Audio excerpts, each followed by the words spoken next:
এই আজকে আমি নিয়ে এসেছি তোমাদের জন্য আরো একটি রিফ্রেশিং ড্রিঙ্কস এর রেসিপি।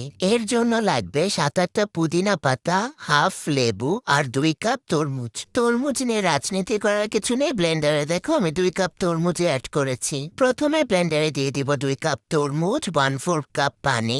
বেশি পানি ব্যবহার করবা না, এতে তরমুজের মিষ্টি ভাবটা কমে যাবে আর খেতে ভালো লাগবে না। তারপরে সুন্দর একটা গ্লাস নিবা, পুদিনা আর লেবু অ্যাড করবা আর এরকম টাক মাথাওয়ালা একটা চামচ দিয়ে এগুলাকে ইচ্ছা মতো চেপে চেপে যত রস আছে সব বের করে নিবা। যখন বুঝতে পারবা লেবুর সব রস বের হয়ে গিয়েছে তখন চাপা বন্ধ করে দিবা আর যে তরমুজের মিক্সচার তৈরি করে রেখেছি ওইটা ছেঁকে ছেঁকে অল্প একটু করে দিতে থাকবা। তোমরা চাইলে প্রথমে বড় একটা বাটিতে ছেঁকে নিয়ে পরে গ্লাসেও সার্ভ করতে পারো।